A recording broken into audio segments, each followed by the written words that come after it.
Sejam muito bem-vindos ao canal Tech Good, trazendo um novo conteúdo para vocês. E dessa vez vou fazer um vídeo diferente. Eu tenho aqui do meu lado um Dell G15, é uma recente aquisição que fiz, e a gente vai estar falando sobre ele, pontos positivos e negativos com base nesses tempos aqui que eu utilizei esse equipamento. Eu vou começar inclusive falando pela tela, tá? A gente tem aqui um display de 15,6 polegadas, tá? Um display Full HD com 120 Hz de taxa de atualização. Ou seja, é um monitor muito bom para jogar, entretanto talvez não seja uma opção aí muito competitiva. A gente tem aqui embaixo um teclado no formato português BR, tá? O ABNT2. Infelizmente esse cara não conta com iluminação RGB, a gente tem apenas a opção de iluminação laranja, tá? E ele tem apenas dois níveis de iluminação, que é o, digamos, que é o baixo, o alto e o desligado. É só esses dois níveis aí, baixo e alto. Em hardware aqui nesse caso eu peguei a versão mais simples, é um i5 12500H, ele conta com 12 núcleos físicos e 16 lógicos.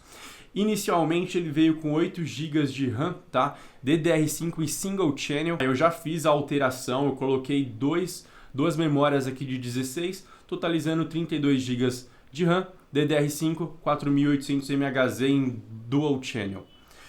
Além disso, ele também conta com um armazenamento padrão, no meu caso foi de 256 GB, tá? É um M2 formato NVMe geração 3, a qual eu também já alterei, já modifiquei e coloquei um NVMe também geração 3, só que de 2 TB de armazenamento. Ele vem aqui equipado com RTX 3050, tá? Que é uma placa razoavelmente eficiente, ela tem uma boa performance em games e ela também tem uma boa eficiência energética. Então isso acaba sendo um ponto bastante legal aí para estar adicionando nesse notebook. O sistema de arrefecimento dele é um sistema bem eficiente. Em jogos mais pesados você consegue jogar tranquilamente aí na casa dos 80 graus, sem ter nenhuma perda de FPS devido a hipertemperaturas. Então é um computador bem ok. Eu vou mostrar agora a câmera de cima para vocês poderem observar como ele é por dentro e como eu fiz a troca de hardware. A gente está voltando aqui, a gente já está em outro ângulo, né? Vendo o computador aqui de cima. Ele já está virado, inclusive eu já removi os parafusos.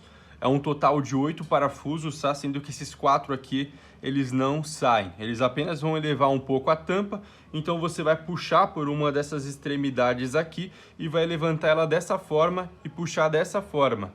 E aí você vai expor o hardware. E lembrando que eu tinha mencionado, eu troquei o SSD, tá? Ele está conectado aqui, ele encaixa da esquerda para a direita, tá? E aí você basicamente parafusa e pronto, ele está encaixadinho aqui. Esse daqui é o SSD de 2 TB que eu comprei à parte. E aqui são as duas memórias que eu coloquei de 16 GB da Crucial. Essas duas modificações que eu fiz, eu comprei as peças na China, então eu devo ter investido aqui por volta de R$1.000. E levando em consideração que eu comprei o computador por um valor bem legal, que eu vou revelar no final, e o meu investimento total aqui foi muito bom, foi bem tranquilo. Então, basicamente, aqui essa é a placa, tá? Aqui embaixo você tem a bateria de 3 células. Essa daqui é a autonomia dela, de 56 aqui WH, se eu não me engano aqui é watt por hora, né? A placa você consegue ver a construção, né? Ela tem aqui umas placas encaixadas aqui, provavelmente por algum conector que tem uma elevação um pouco mais baixa.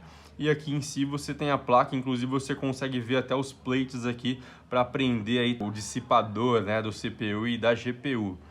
Basicamente é isso, tá? 2 slots, 16 GB, inclusive aqui tem a informação, 8 ou 16 GB em cada slot, aí fica ao seu critério. Essa modificação que eu fiz foi uma modificação bem simples, porém deu um resultado muito bacana e eu vou apresentar para vocês aqui em alguns benchmarks em jogos, tá? Inclusive vou aproveitar que ele está aberto e eu quero mencionar um ponto bastante negativo para esse equipamento. Observe que desse lado aqui eu tenho o SSD conectado, desse lado eu tenho o mesmo espaço para um outro SSD, mas galera, não tem a conexão para fazer a utilização do SSD, ou seja, esse espaço que você vê aqui é um espaço morto. Caso não tenha entendido, eu vou dar ênfase nessa questão. Esse computador ele não tem nenhuma outra conexão para dispositivo de armazenamento, além dessa conexão M2 aqui. Ou seja, A única forma de você driblar isso é você colocar um dispositivo M2 com uma capacidade muito grande, como nesse caso aqui que eu coloquei um de 2 teras. Caso contrário, se você colocar um de 512 e um de 256, você vai ficar refém dessa única unidade, porque você não vai poder colocar um HD ou um outro SSD desse lado aqui. Basicamente, esse daqui é o computador, tá? Você consegue ver as fãs aqui, a placa, basicamente é isso. Então vou fechar aqui e a gente agora vai voltar na tela do notebook para fazer alguns testes com esse equipamento. Agora na tela do computador vamos começar aqui abrindo o CPU-Z para a gente poder validar as configurações do equipamento. Então ele está carregando aqui. Então beleza. De início a gente tem aqui o processador, que é o Core i5 12500H. Esse processador ele conta aí com o TDP máximo de 45 watts. A tecnologia de fabricação desse processador aqui é de 10 nanômetros. E como pode observar aqui embaixo, a gente tem a contagem de núcleos. Ele tem 4 mais 8, né, totalizando 12 núcleos físicos e 16 núcleos lógicos.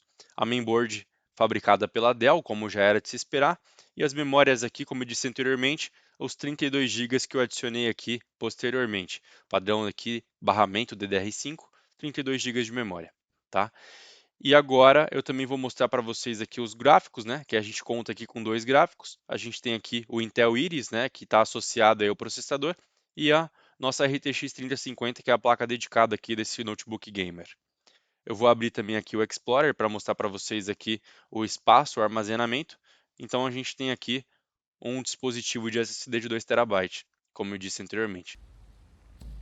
Bom, estamos começando aqui com o primeiro benchmark, Shadow of the Tomb Raider, tá? Como você pode observar aqui, eu estou gravando o jogo, tá? Utilizando aqui o aplicativo OBS. Então a gente já tem uma perda de performance por conta do uso do aplicativo. Mas se você reparar e observar muito bem as configurações, né? O uso que eu deixei aí explícito utilizando aí um aplicativo também, você consegue ver que a gente atinge aí os 115 FPS, mesmo tendo a utilização do aplicativo de gravação de tela.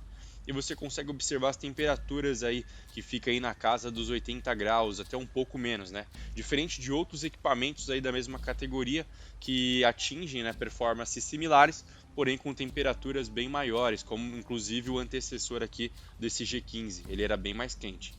Então você consegue ver que a gente está gravando, a gente tem a perda de FPS aí do aplicativo, né, do OBS, só que ainda assim a gente consegue taxas acima de 100 FPS.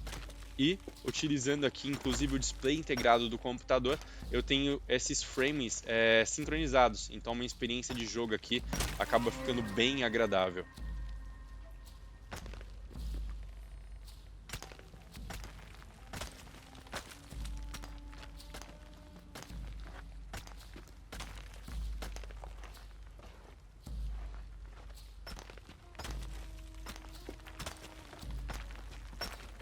A gente consegue até observar que a temperatura continua aí na mesma faixa. Inclusive, em alguns momentos a gente consegue ver que a gente tem atualização em acima de 120 quadros por segundo, que é bem interessante também. E lembrando, com o aplicativo de gravação de tela rodando. Então a gente também tem essa perda aí de frames por conta da utilização do aplicativo.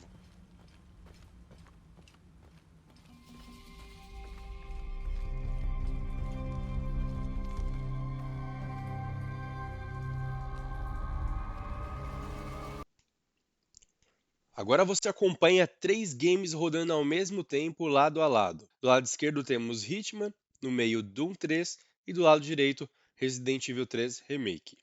Nos 3 cenários, a placa de vídeo rodou acima de 75 graus e o processador ele ficou com uma temperatura bem alta, acima dos 90 graus em boa parte do tempo, talvez devido à alta temperatura ambiente no dia gravado. Em relação à utilização da GPU, ela não ficou estática em 100% o tempo todo, tendo uma pequena variação, às vezes dando um pouquinho de folga. Em relação ao FPS, tivemos mais de 60 frames nos 3 jogos. Lembrando que estamos utilizando a resolução Full HD com todas as texturas no mais alto possível. E o resultado é esse apresentado na tela. Agora, para concluir o vídeo, venho revelar o valor pago nos equipamentos. No notebook eu paguei R$ 4.897,13. Nas memórias eu paguei R$ 428,36. E no SSD eu paguei R$ 581,85, totalizando as duas modificações aí, R$ 1.010,21. Mais o valor pago no notebook, vamos arredondar para R$ 6.000 investidos nesse equipamento. Se o vídeo foi útil, considere se inscrever no canal e ativar o sininho para novos conteúdos como esse. E o vídeo acaba por aqui. Valeu, falou!